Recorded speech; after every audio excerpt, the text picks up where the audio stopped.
Hi, I'm Subhash from dsf.my and this is the Zeekr 7X.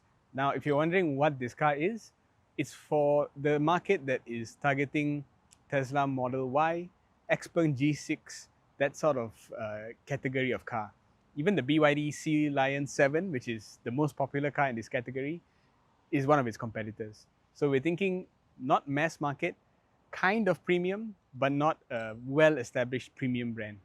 Zeekr, Xpeng, BYD, Tesla. Those are the players that are in this category. This SUV is actually on the larger side of the C segment, going on D segment, but in my estimates, it's a little bit smaller than the Leapmoto C10. I could be wrong, it just feels that way.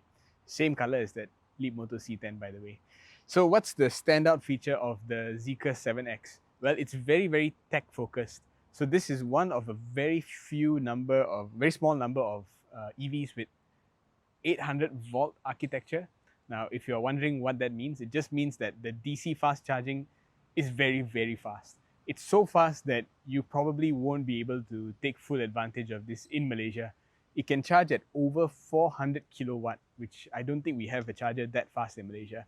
But if eventually we have those kind of chargers, then you can go from 10% to 80% in 10 minutes, which is insane speeds. That's almost as fast as a car charging, but not quite as fast.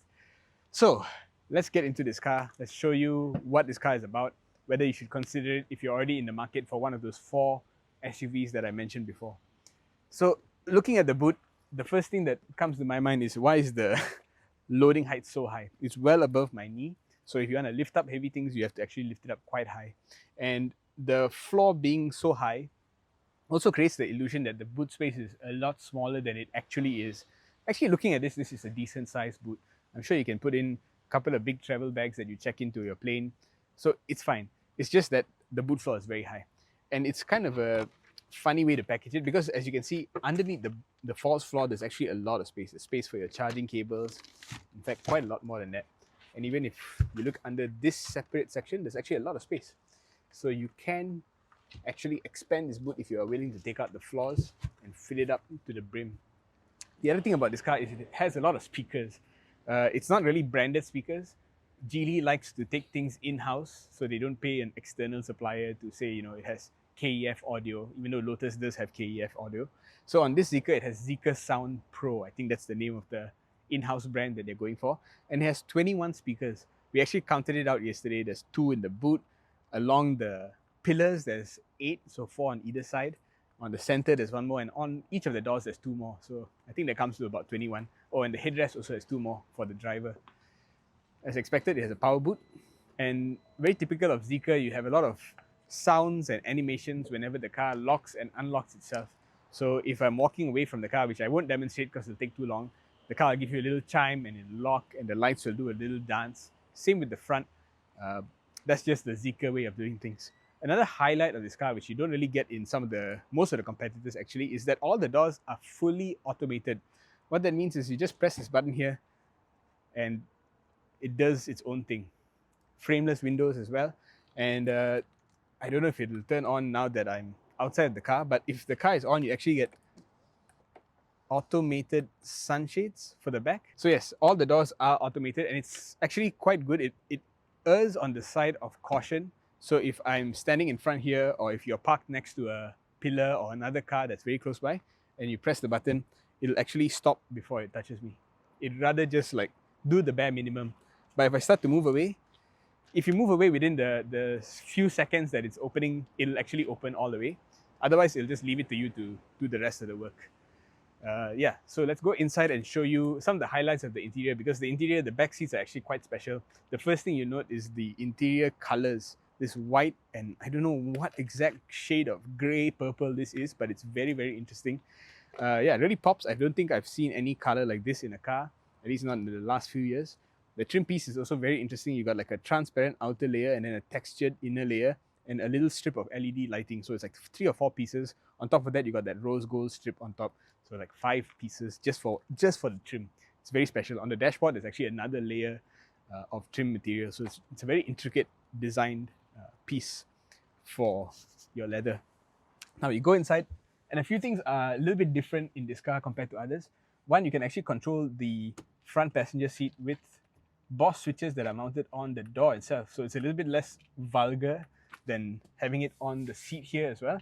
But I'm starting to get the real flavor of what Geely's, you know, larger group strategy is, because on the smart #5, I remember they put the Boss switches over here. So it's like they are all playing with the same bunch of tools, but they're all doing it in different flavors. So Zeekr puts it on the door, smart #5 puts it, I think, around here on the seat. Whereas on here, the seat control is for just your recline. So it's powered. You can push the seat back forward like this, or you can push it back. Another thing I forgot to mention is that you can actually control the suspension height from the boot itself.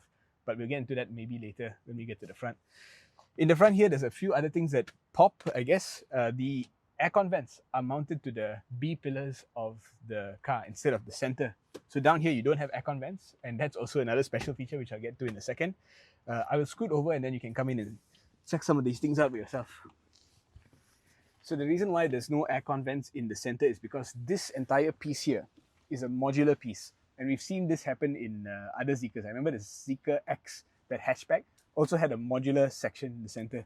So what you're expected to do is, if you're bored with this storage bin, you can actually go to a Zeekr showroom and buy a fridge that you can release this from and replace with. So you can actually take out this whole section here. I'm not going to actually take it out because there's a cable connecting it for the lighting. But yeah, it's very modular. You just plug out the cable, put in the new fridge that you bought from the Zeekr store, and then you have a fridge in your 7X. Right now, this is just a storage bin, and it's kind of basic. There's no aircon vents like I mentioned before, and there's also no USB-C or USB-A charging. Just a simple storage box here, which is too small for, frankly, anything. Besides that, underneath here, you've got additional storage bins, which are also a little bit too small for anything. Like, you can see how big my shoes are compared to these bins. So I can't even store maybe some flip-flops. If I'm going to the beach, I would bring them here. But at least, maybe you can put some snacks, some ground nuts or something. If you're going on a long journey, you can eat it from here. I don't know, it's just too small for most things. The center armrest is where actually you find your rear charging. So you open this flap and you get USB-C and one USB-A. This is the only USB-A port in the entire car. What's nice is that they actually pay attention to the material selection and a lot of comfort features here, because it's actually very well padded. It doesn't need to be well padded. Usually this kind of area which is hidden away from passengers, they don't put a lot of effort in, but you can see Zeekr actually padded this entire thing, padded this thing, and even gave you a little cover here to prevent things from falling into the gap. Yeah, so attention to detail. It is aspiring towards premium, and you've got this little bejeweled piece here which doesn't really add value but makes the seat pop a little bit more. I think that's all I have to say about the back. Like I said, there's also the sunshade. Now it's working. So it pops up electronically. You don't have to actually manually pull it up like that. Very interesting, because even in a lot of Mercedes-Benz vehicles that are more expensive than this, you don't get the automated powered sunshade. This is kind of rare for a sub 300,000 ringgit car. Now let's check out the front, and I can go through the rest of what's so special about the Zeekr 7X. I'll meet you in the front. Okay, the front of the 7X is just as white as the back, but here you have a lot more to talk about because there's a lot more tech in here. Starting with a very familiar Geely Group design decision, which is also found on some Volvos, which is to give you a power release for the glove box. But the glove box itself is not very big. But you do get a lot of additional space. Like, you've got pretty okay sized door bins, and then you've got this empty area here which you can store stuff in, and also you've got two USB power sockets here, and then you've got two wireless charging pads next to each other, and you got your cup holders here which can deploy. If you don't want to put cups here, you can use the entire space. If you want to use cups, then you press the button and it deploys. And then you've got this massive storage bin here, which I said is modular before. And what's cool is that, just like I think Mercedes CLS used to do like 15 years ago, it's openable from both sides. So it's hinged on both sides. Very interesting. The other storage bin that I didn't notice on my first day, but yesterday I found out, is in the door card itself, there's a little bin here. So you can actually open it and store some Himalaya salt, which is in that little door bin there. Yeah. Besides that, the screen here is very big. It's at least 15 inches. I can't remember the exact measurement, but it looks like 15 inches. It's got that Geely Group vibe to it. So you've got the entire car animated, and when you press the brakes come on here as well. You turn on the lights, you turn the signal light comes on here as well. So a lot of attention to detail was put into this. And because everything in this car is powered, you can actually like start popping things and opening the boots and closing the wing mirrors, opening the sunshade, all straight from this little thing here. Yeah, and that includes opening the doors. So you can actually press buttons and open everything. It's a little bit unnecessary. I'm sure the kids will have fun doing this for the first week of you owning the car. After that, it'll just be another gimmick that nobody uses. But yeah, you can actually do this. It's all like kind of integrated into the vehicle itself. Besides that, the front, there's really not much else I can think of except that everything is controlled by this. So you want to do wing mirror adjustment, you have to go through here, and then suddenly your steering control becomes contextually linked to the wing mirrors. So I'll give you another example. You can go to steering wheel column adjustment, and instead of there being like a column adjuster down here, now this little button here adjusts the height of your steering wheel, or the telescopic adjustment. It's a little bit ridiculous, but this is the cost of minimalism. Once you want to remove all the buttons, you have to put them somewhere, and it just becomes a little bit funny lah. Not everybody will like this. I personally don't like putting all the controls in the screen and in contextual controls. I think it goes from being simpler to being very, very messy very quickly. I think the last thing I'll take note of is that even though this cabin is very, very, very premium, there was one thing that they kind of either deliberately or purposefully or maybe accidentally forgot, which is the seatbelt adjustment. A lot of cars, almost every car nowadays that is not a super budget car, has the ability for you to adjust the height of the seatbelt mechanism from here. This car does not have it, which feels like a real oversight considering how upmarket this car is. A lot of other small things that you can discover if you buy the car, but I don't think it's worth the trouble to go through all of them right now. One final thing I'll show you is the frunk. So the frunk, even though the car is very, very huge, is actually quite small. So you can see how wide this hood is, and it's powered, it's hydraulically lifted. Not powered, but hydraulically lifted. But when you look at the frunk, it's a little bit disappointing because it's just too small to actually put anything in.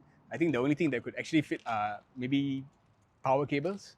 I don't even think groceries would fit in there. The second thing is it's not covered. So, I mean, that's a pet peeve of mine. If it's not covered and you actually put things in, if they're a little bit smaller or if they're loose, they can actually come out and maybe get lodged somewhere in here, come out of the road. I don't know. It just doesn't seem like the tidiest way to do things for frunk. Yeah, to me, the frunk was a little bit of a wasted opportunity.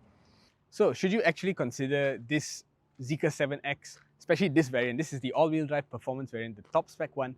Should you consider this over the other variants or over its competition? Well, let's start with the variants. This model costs 230,000 ringgit roughly. I think it's a little bit overkill. What you're getting is the all-wheel drive motor with a lot of power, over 600 horsepower, over 700 Newton meters of torque. I think the power is absolutely not necessary. It's just a flex to show that Zeekr can keep up with Tesla. So that aspect I don't think should be in your list of considerations.